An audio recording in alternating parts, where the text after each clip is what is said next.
Now, I'm sure many of you thought, if you saw the title of this discussion, Are We Heading for the Apocalypse? I'm sure you thought, yeah, I better get involved in that one. It sounds like it might be important. And you're quite right. Good decision. I think if the apocalypse is coming, we all ought to know about it. So let's see if the next 45 minutes or so elucidates the matter and gives us a clue as to whether we should be preparing for Armageddon or not. With me are two very distinguished thinkers who write books that provoke international debate. I'll just very briefly introduce them both to you. Next to me, nearest to me, is Rutger Bregman, who is from the Netherlands. We were just discussing it. He said, "Oh, just describe me as a historian," but he's a thinker, writer, historian, contemplator of human society. He wrote a book called Humankind, which tried to show how we humans perhaps undervalue the degree to which we have, throughout history, acted with more collaboration, more collective principle, more kindness than we perhaps sometimes imagine. It was essentially quite a positive book about who we humans are and how we treat each other. Very interesting to discuss that in the context of geopolitics and the way our world works today. And next to Rutger is Niall Ferguson, a long-time friend of Yes, a long-time appearer at these conferences, and a man whose books on empire, on civilization, have stirred up a great deal of debate and controversy all around the world. So, in essence, we've got two thinkers here, but we've also got plenty of thinkers amongst you lot in our audience. And because this year we want, to borrow a word that Rutger uses a lot, we want to be as collaborative as possible. We are massively encouraging all of you to be a part of this discussion. So I'm not going to just sort of, as usual, wait till the last 5 minutes and say, are there any questions? I want you to raise a hand or raise a quizzical eyebrow throughout this conversation, and I'll bring you in. And you can even just sort of walk to the front if you want and wander about and wait until I get you involved in the conversation. I do want it to be as free-flowing as possible.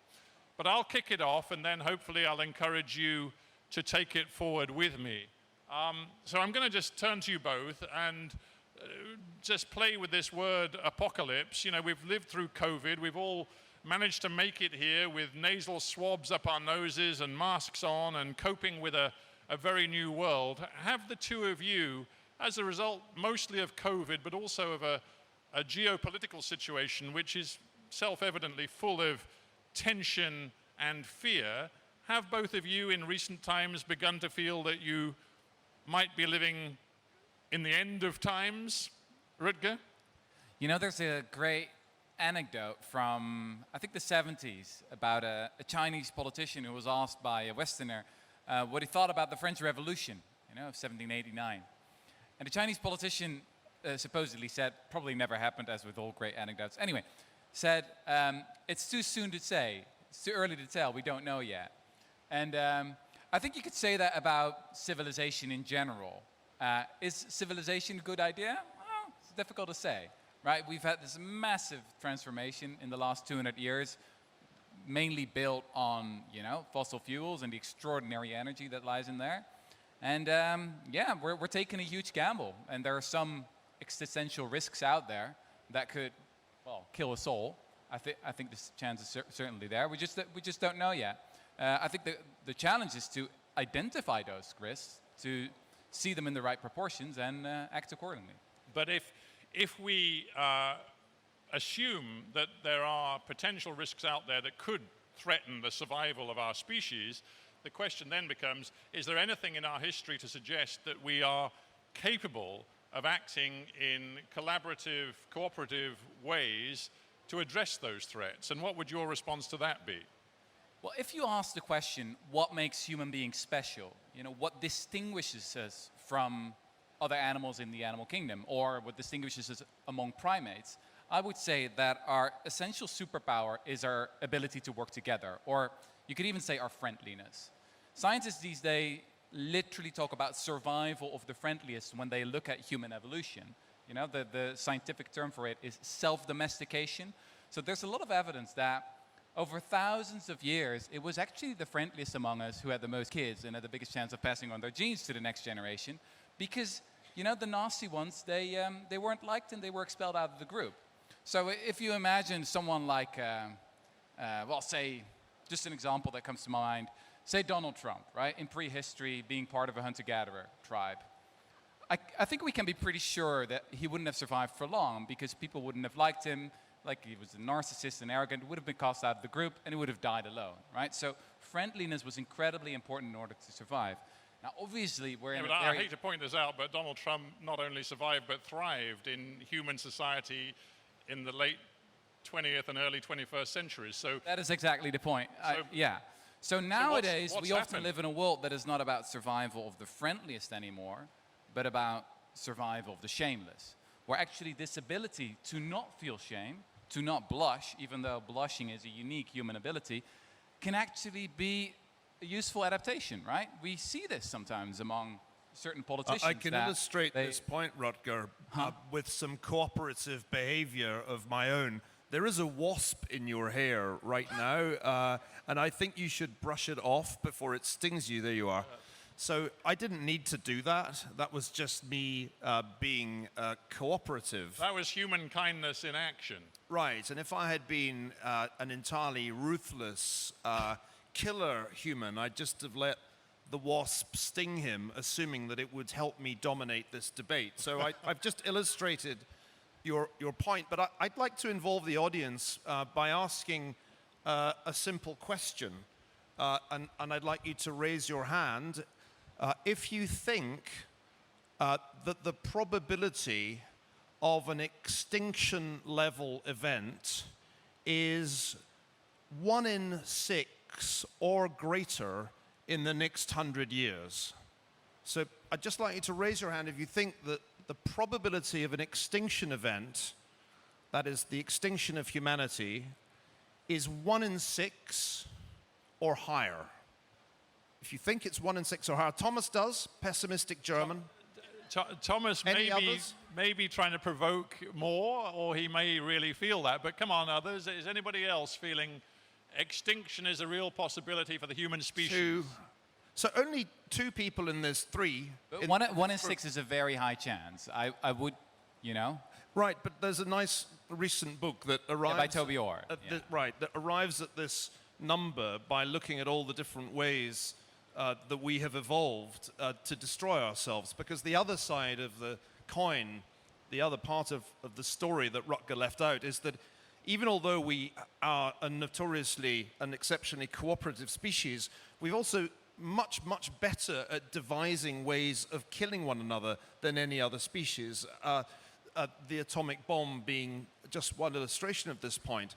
And so if you take all the potential extinction level events ranging from full-scale nuclear war to climate change, remember it's only 2 years ago that I think Alexandria Ocasio-Cortez said the planet would be gone in 12 years, so I guess we're down to 10 years now. If you add all the different ways in which we can self-destruct, you can get to a probability of Russian roulette. So the argument of that book is that it's a Russian roulette world. Now, my sense is that 1 in 6 is too high, but it's not 0. It's clearly not a 0% probability that we arrive at an extinction event. What's interesting to me is that we focus a lot these days on the climate risk, and that dominates international conferences like this. But that's a relatively slow-moving threat to the species compared with a pandemic, as we saw last year. I'm vividly reminded of sitting at Davos in January of 2020. The agenda was dominated by climate change, and a pandemic had already begun. And you'll remember this, Victor. We noticed that there were 4 people from Wuhan on the participants list at the World Economic Forum. With amazing speed, that virus spread around the world, if it had been a significantly more deadly virus, you can see what could easily happen. So my sense is that 1 in 6 is high, but what's interesting about humanity is we've added new forms of mass destruction to the ones that always existed, like plagues, wars have always existed. But now, think of the pandemonium that would ensue in the event of full-blown cyber warfare. Now, I don't think that would be an extinction-level event, but it would cause enormous disruption and destruction if we had full-scale outages and everything stopped working. So my sense is that on this panel, I'm less optimistic than Rutger, but I'm not as pessimistic as Thomas is. My sense is that it's not the end of the world we really have to worry about. It's just lots and lots of disasters that we don't manage very well. And I think Victor made it a very good point earlier. Ukraine is the right place to talk about disaster. You're so right to say that Ukraine has had an unfair share of disaster over the last 100 years. It's the country that comes up almost most frequently in my book, Doom. I just sort of look back at the index. And that's because so many disasters have happened here. You didn't even mention all of them. So my sense is that we should focus on that, the probability of disasters that kill somewhere between 1% and 20% of the species or of the population. I mean, those things do happen. Think of the impact of the Holodomor on the Ukrainian population. It was a devastating disaster that killed somewhere close to 1/5 of the population. What we have to fear is not extinction, it's just really big disasters like that. And COVID was a warning that we could have one of those on a global scale. Yeah, I think that's fascinating. And surely the point about Ukraine, and you get it even as you drive in from the airport, is that despite Hitler, despite Stalin, despite the fact there's a war on this country's territory right now, despite everything that the last century has brought to this country, probably, I mean, I can't say that I know this from the data, but probably the average Ukrainian, in terms of their material well-being, is better off today than they've ever been. And certainly in Absolutely. and certainly in terms of the optimism and the construction and the belief that Ukrainians have a positive future, there is a lot going on in this country right now, despite a century of terrible, dark, doom-laden history.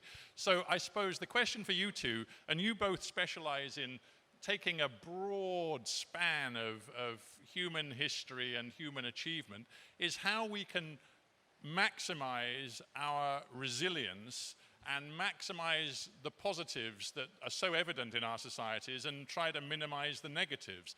And Rutger, I want to bring it back to you. You seem to posit that one way of doing that is understanding that some of the systems we've developed, and maybe one could say even, you know, the 21st century form of capitalism, are not the best ways of maximizing the good in ourselves and our species. You know, I think when it comes to human nature and the question, you know, of who we really are as a species, what we're talking about is often a self-fulfilling prophecy. So when I listened to the discussion this morning, you know, it's very much a foreign policy type of discussion, then very often we imagine ourselves in a Hobbesian world, right? Which refers to the philosopher Thomas Hobbes, who believed that people deep down are fundamentally selfish, and that, you know, civilization is only just a thin veneer, and below that lies raw, selfish human nature, that people are just like that, right? A dog-eat-dog world. Well, in fact, didn't we hear President Zelensky say, you know, COVID has shown us once again that, quote unquote, everyone is for himself. Yeah, yeah. And on the level of nation states, that's probably true. But if you look at the level of people, I would argue the opposite. You know, there's a mountain of evidence from sociology and anthropology that after, for example, natural disasters, you don't get, you know, massive looting or plundering, you know, what you always see in the Hollywood movies, but actually the opposite. An explosion of cooperation, people working together and trying to do their best to save as many lives as possible. I think that actually also happened in many countries during the first lockdown, that social solidarity actually increased. But the point I wanted to make here is that your view of human nature can be a self-fulfilling prophecy, right? So if you assume that most people deep down are just selfish, that civilization is only just a thin veneer, then how are you going to design your institutions? What kind of world are you going to build, right? Well, I think you're going to create the kind of people that your theory presupposes. Yeah, that's indeed why I'm critical about how many of our modern institutions are organized. Right. And Niall, I want to hear, you write big books about geopolitics and about the rise and fall of great powers. What's your view of the degree to which political systems have brought out the worst in humanity, and whether you see any sign that we are evolving in terms of developing political systems that are better at tapping into the good in us rather than the bad? Well, just to put in a good word for Thomas Hobbes, one reason that he wrote Leviathan was that he and his generation of Europeans had witnessed 30 years of unbelievably destructive religious war that had rendered Central Europe a kind of vast charnel house. And Hobbes's recommendation was that you required a strong state to prevent that kind of anarchy. And I think history has borne Hobbes out more than Rutger acknowledges, because the state today, the modern state of the early 21st century, is a far larger and more powerful state than anybody in Hobbes's time could ever have imagined, with capacities to control citizens' lives that were quite unimaginable, and indeed were still hard to imagine in the 20th century.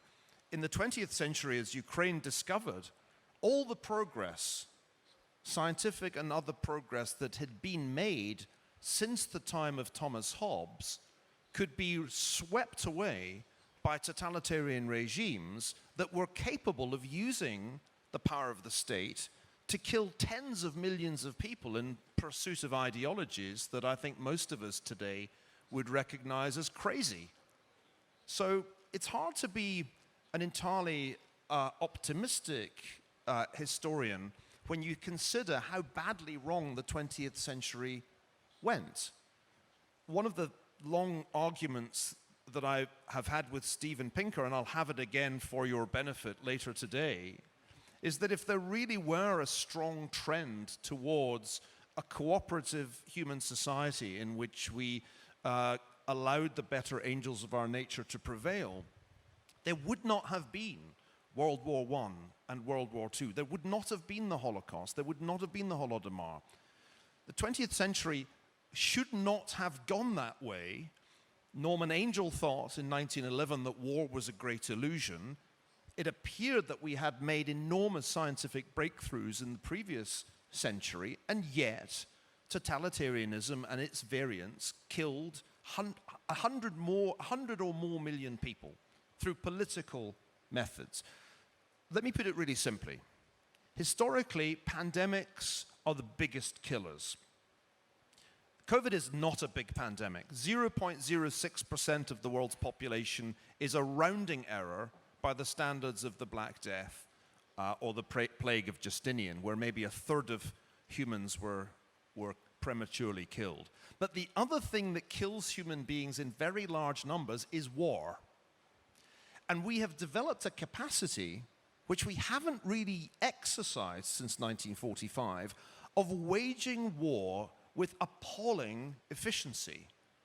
We have the capacity to kill tens of millions of people in a very short space of time.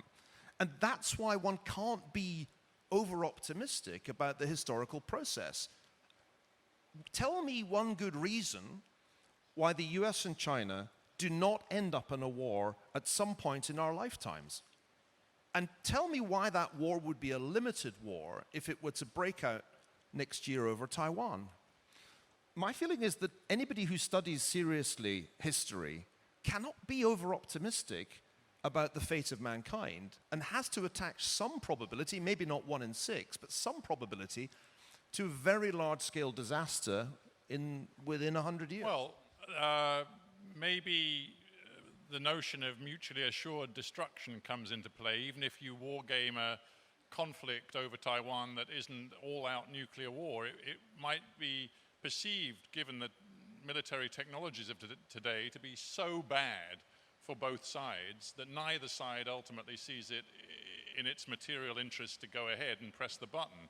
And actually, I like, because I did promise you that we want to be a bit different this year and be as interactive as possible, picking up on Niall's point about the realities of war and the fact that wars are ever more dangerous, damaging, and horrific to think about, when Zelensky said to me that he absolutely can imagine an all-out conflict between Ukraine and Russia, not just the frozen sort of conflict that we see in Donbass right now, but an all-out war. Many of you in here today are Ukrainian. Just how many of you do believe that there is a very real possibility, let's say in the next 2-3 years, of an all-out conflict between your country and Russia? So quite a number of you, I'd say probably at least a dozen of you, and obviously not everybody in here is Ukrainian, but many of you who are Ukrainian, at least a dozen of you, think that that is a very real possibility. And that's a profoundly horrifying thought, because, you know, it's not a world war, but frankly, if all-out war came to Ukraine, who knows where it would end up? It is one of those key point conflagrations that could draw in the great powers of the world and be entirely horrific. So if you're the optimist here, Rutger, are you saying that your belief in human nature is that you just simply think these people, Zelensky, we're all wrong to fear war? Look, I'd like to make a distinction first between optimism and hope. So I never really like the word optimism because it suggests a form of complacency to me, right? Where you just say, things will turn out to be all right, don't worry, we're richer, we're wealthier, we're healthier than ever. Look at all the wonderful graphs that people like Steven Pinker show us. I think it makes you a little bit lazy. Hope is different. Hope is about the possibility of change. You know, it's about the recognition that things can be different, you know, that there are lots of different scenarios. If you allow me to zoom out a little bit more, Stephen, there was a physicist, Fermi, you know, who at the end of the Second World War was asking a very simple question. You know, he's part of the Manhattan Project, and was asking a very simple question. Where are all the others, right? Why are we humans, why are we alone in the universe? Or at least why haven't we seen the aliens yet? Well, we may have some evidence now from UFOs, but there's no clear evidence that there are others out there. Which is very weird, because the universe is huge. There are many planets that seem to be, you know, habitable for life, or maybe even intelligent life. And one of the answers, possible answers to what we call the Fermi Paradox, you know, why is the universe so big, but why are we alone in it, is that, well, at some point intelligent life just destroys itself, right? And that there's something, what Robert Hansen, he's an economist and very interesting thinker, he says there's a great filter somewhere ahead of us that you just can't get past. Now maybe that's pandemics, maybe that's nuclear war, maybe not. Maybe we are really alone. And if that is true, if we really are alone in this huge universe, and if this is the only time that intelligent life has evolved, then it's incredibly precious, right? And the fact that even if there's just a 1% chance that we'll kill us, right, ourselves this century, is completely astounding, right? We could never take that risk. It took billions of years for us to evolve and to be here and to be aware of ourselves. It's incredibly precious, and that's what that would mean. I think that certainly means that we have to focus on big threats like climate change. I would also agree with Niall, that we focus way too less on the risks of synthetic biology, and maybe also, I'm not sure if you agree with that, the risk of artificial intelligence. I would say, though, that it seems to make sense as well, because I wonder what I should tell, for example, my mother about the risk of synthetic biology, right? I don't think there's anything she can do with it, about it. Maybe she could donate to some fund of, I don't know, bio-risk security analysts, something like that. I don't really know if she could make a difference. But with climate change, it's quite obvious, right? We all have to change our lives, and we need to make a massive transformation of our whole economy and society. So in that way, I think it makes sense that there's much more attention, at least in the public domain, to climate change, even though the risk of synthetic biology may be just as great or even greater? I think it's probably greater because it's potentially faster acting. But just to illustrate my less hopeful perspective, we've been talking about climate change for as long as I can remember. Certainly conferences on that subject have been happening since the 1990s. And we have thus far failed to stop carbon dioxide emissions from increasing year on year. Since the Paris Climate Accord, they have increased, but 48% of the increase is due to China. And as we were discussing earlier, Greta Thunberg is good at lecturing Western businesses at Davos, but I've yet to hear her lecture Xi Jinping, and I don't yet know how, and nobody has told me, certainly not John Kerry, how you constrain China from building coal-burning power stations every month, which they have been doing, and indeed show no signs of stopping doing. Of course, they say that they're going to reform themselves, but it's the old St. Augustine line, make me virtuous, but not yet. And so the big problem with the climate debate is that it's not consequent. In the end, it doesn't hugely matter what Europeans and North Americans do if China continues down this path. The planet will continue to warm with all the unforeseeable consequences. So I worry a little bit that talking about these issues, as we've done for decades, ultimately produces no meaningful result because nobody's prepared to say, until you constrain China, and it must be said also India, you cannot achieve anything meaningful. That's the reality. And we kid ourselves. We engage in a quasi-religious activity, which is Al Gore preaches to us, and Greta Thunberg harangues us like some medieval child saint, and then we get in the private planes and fly home feeling somehow cleansed. And the Chinese continue to burn the coal. If every Chinese family owned a Tesla, Elon Musk would be happy. But if they charge the Teslas on coal-generated electricity, the planet burns.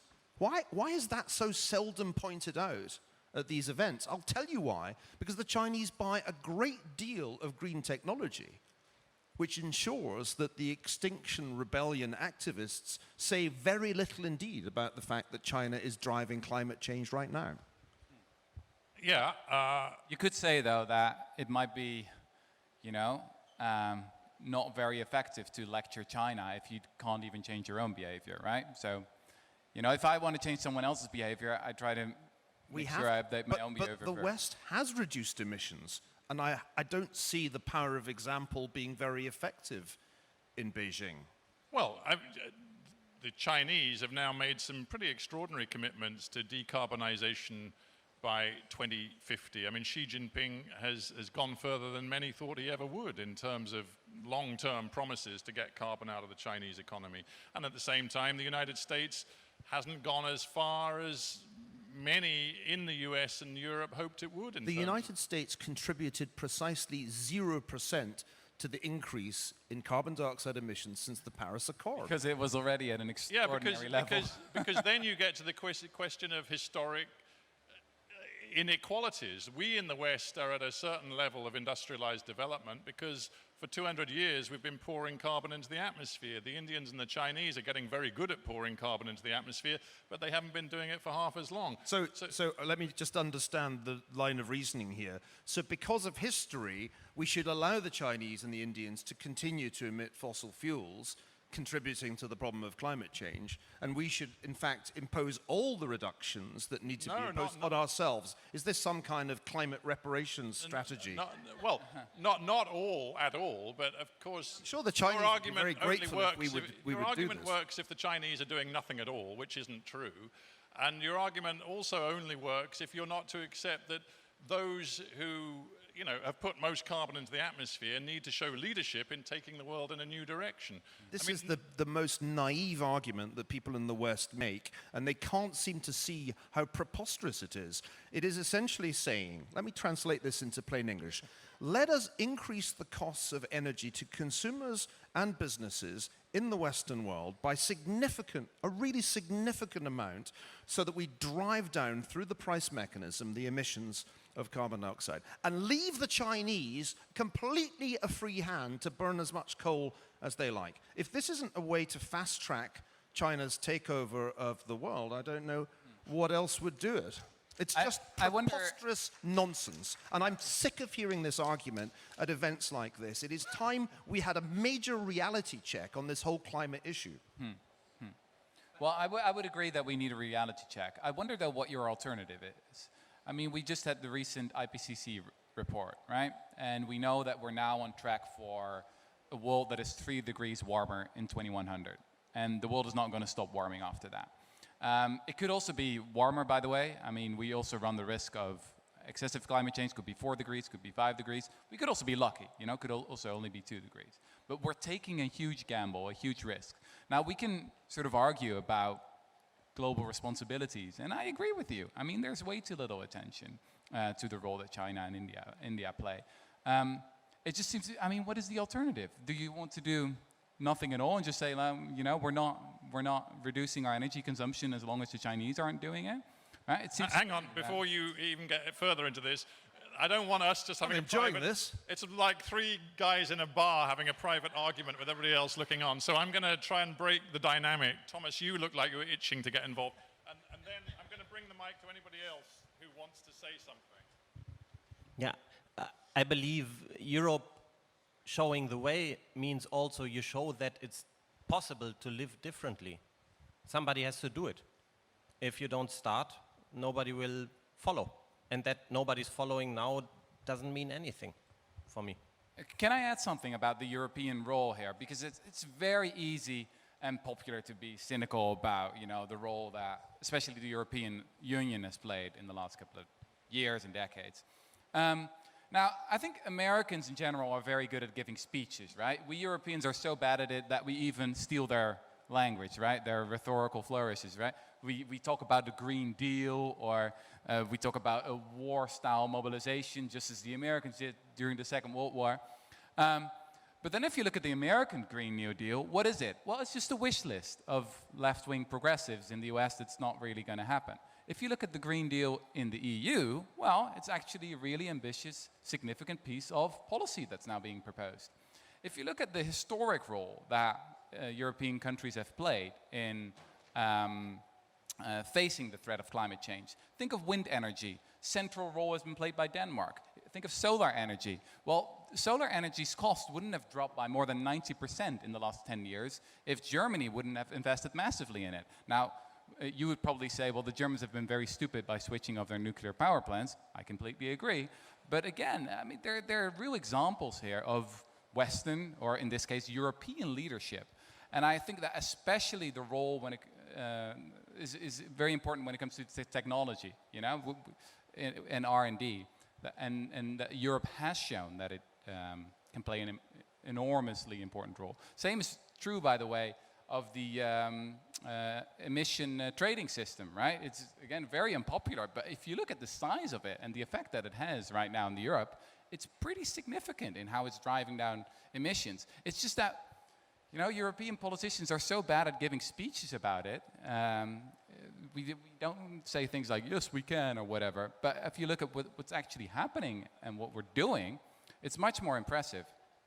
Rutger, let's leave that there. We've got Thank you. Let me break up the bar brawl here. I'm Michael Butserkiw. I'm a global affairs analyst, contributor to CNN Opinion, and book plug, author of the book Digital Pandemic. On the back of my book, I put in bold letters, if the COVID-19 pandemic response were an exam, many world leaders would have to cheat on their finals to obtain a passing grade. I'm wondering if you agree with that the pandemic was actually worse than it could have been because of poor leadership, but also something that really worries me, that brings us a step closer to an apocalypse, or puts us further up Schitt's Creek, if you'll excuse my language, is the loss of the moral authority of bodies like the WHO. Remember when the pandemic struck, and I'll end this on this note, one of the first things the WHO said is don't impose trade and travel restrictions. Right out of the gate, most politicians ignored that advice and went ahead anyway. So if we have another pandemic, God forbid, even worse than this one, and there's no coordinating moral authority body like the WHO to tell people what to do, are we a step closer? Thanks. let me have a go at that, as it's something I've written a lot about, and it's a big part of the last part of the book, Doom. I think there really aren't many Western democracies that can say we deserve an A for our handling of COVID. But if anybody deserves an F, it's surely China, where the pandemic originated. This was a super Chernobyl in the sense that the Chinese Communist Party behaved exactly like its Soviet counterparts in attempting to cover up the disaster, except that this cover-up had the consequence of 4.5 million, and most likely a much larger number, The Economist thinks 15 million, people dying prematurely around the world. Now, I think the big problem that one can identify when one looks around the world is that most Western countries, and actually most countries broadly, didn't so much suffer from inept leadership. I think the problem was further down the chain of command, because public health bureaucracies didn't see what they saw in Taiwan and South Korea, which was that a new version of SARS that was less lethal but more contagious would be extremely hard to deal with. And the only way you could deal with it was very rapidly restricting access of infected people to the wider society. So the country that got it most right last year was Taiwan, and South Korea came in second. And what they got right was you ramp up testing, you use contact tracing, and you isolate potentially infected people.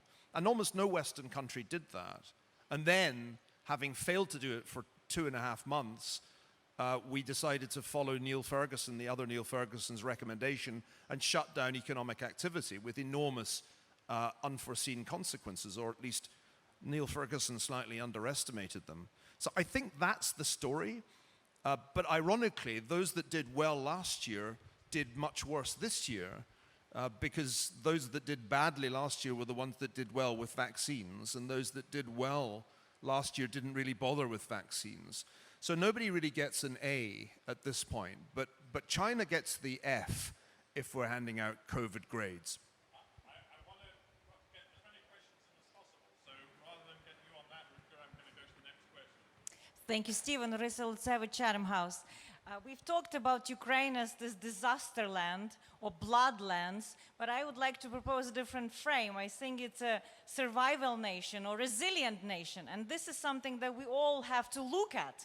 What kind of features are in the society that allow to carry on this nation project, regardless of Russian aggression and pandemics? And I think one of the features that Ukrainians are good at is self-reliance. It comes with the decades of mistrust of the state and understanding that you close the skin, your community is here to hold you back. And this is what was happening at the first days of the pandemic, people mobilizing, helping each other.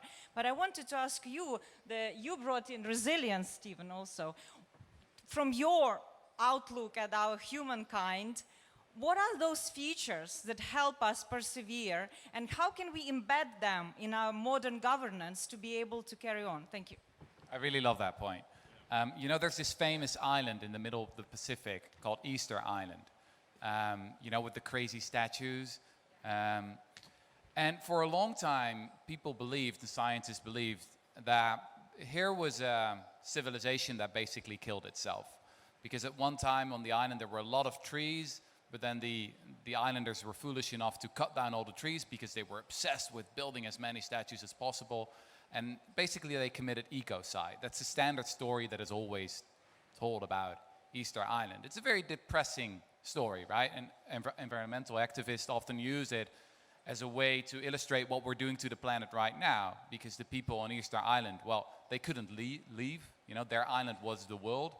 We can't leave either, right? I mean, or Elon Musk has to speed up his development of the spaceships, but I don't think there'll be space for all of us. Now, what's interesting is that actually there's now a new generation of archaeologists and anthropologists who's, again, looked at the evidence and is actually telling a very different story, a story of human adaptation and resilience. What we now know is that actually, yes, the trees were gone at some point, probably not because they were obsessed with building statues. You know, there were 1 million trees, so you don't need all of those to build these statues or to transport them. No, it was probably a plague of rats. So just bad luck. But then after that, they adapted and they invented new forms, new ways of doing agriculture. And actually, now there's archaeological evidence that food production went up after that. When did everything go wrong? Well, usually with these stories, when the Europeans came with their diseases and their slavery, etc. But up until that point, it was an incredibly resilient and adaptive society.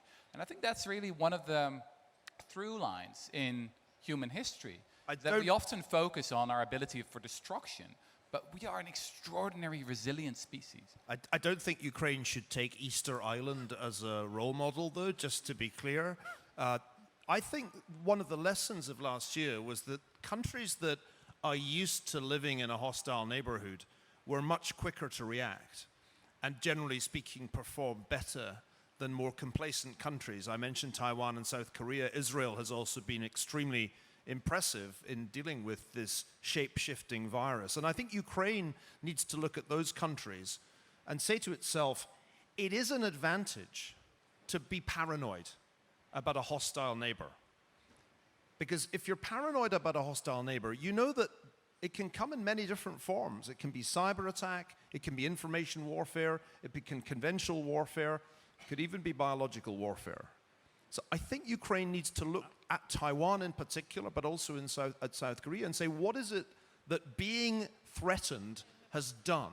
And the answer is it has really encouraged those countries to modernize not just their defenses, but their system of government. There are few countries that use technology more effectively to make government accountable to the citizens than Taiwan. Niall, we haven't got much time. This is going to have to be the last question. It's coming from me just because it seems to me it's something we haven't discussed, which we should. We've talked a lot about the human species and its relationship to the natural world, whether it be in terms of pandemics or other threats to, our climate. Let's just talk about something that is entirely man-made, and that's inequality, and whether, despite the fact that on the whole human beings are becoming more prosperous, they are also becoming more unequal, and that the gap between the richest and the poorest in societies, particularly capitalist societies, is becoming ever wider. I'm not now talking about an extinction event, but in terms of a sustainability question, is that form of society, and broadly it's exacerbated by modern day capitalism, is that sustainable? Or do you think inequality could be sowing the seeds of internal collapse of those societies? I would say that one of the depressing things about highly unequal societies is that they can also be quite stable, actually. If you look at the idea of meritocracy, for example, that people basically, if you work hard, you get what you deserve, etc. Actually, in more unequal societies, the poor have a stronger conviction that the rich really deserve, all their power and money. And if you look at more equal societies, where I'm from, the Netherlands, for example, well, we don't really buy into that. So that is maybe a little bit depressing. So now, what's also interesting to point out is that there's a great book called The Great Leveler by Walter Scheidel, if I remember correctly. Yes. The book makes the argument that actually the great equalizers are pandemics and wars, etc. If you look at some of the graphs about inequality in Europe, it's really striking that, for example, the countries that participated in the First World War had a much stronger reduction in inequality than those countries that didn't, such as the Netherlands, for example. And then after the Second World War, you see this major reduction in inequality. It's just that we've been without a period of major crises for so long that maybe that has caused inequality to go up and up and up and up and up again. Now, the question is whether the COVID pandemic will make a difference. You could argue that it could, exacerbate inequality, but there are also some signs to the contrary. So one thing that people were all talking about at the beginning of the pandemic were these so-called vital jobs, right? The essential workers. Suddenly, it became very clear that some people do really important work, and others, well, maybe not so much. That we were very much reliant on the care workers and the teachers and the nurses and you name it. And if they go on strike, well, that's a huge problem. And if we go on strike, well, maybe it's not all that much of a problem. I often like to talk about, this one banker strike that we know of in all of world history that happened in Ireland in the 1970s. The bankers went on strike, and the strike lasted for 6 months, and it didn't change anything. They came back and said, all right, we'll get back to work. So maybe a moment of crisis helps you to realize once again what's really important, who are the real wealth creators, etc. Okay, quick thought on that, Neil, then we've got to wrap. Inequality is the price or consequence of a free and peaceful and innovative society. Deal with it. If you don't like the inequality that your society produces, left to market forces and meritocracy, have more progressive taxation. It's not that difficult. And each society makes a decision through the political process what level of progressivism to have in its income tax system. The Dutch like a lot, Americans not so much. This is how democracy works. It's not complicated. A lovely, concise way of wrapping up a big discussion. We've roved over not even millennia, but we've actually gone to the very roots of the planet's existence and the cosmos. We've covered it all. Ladies and gentlemen, we promised you a discussion about the apocalypse, and we've given you something that has, I hope, generated a lot of very big thoughts. I'm sorry we couldn't get more of your questions in, but having these two gentlemen in front of us to share some of their big ideas has been a real privilege. Thank you both very much indeed.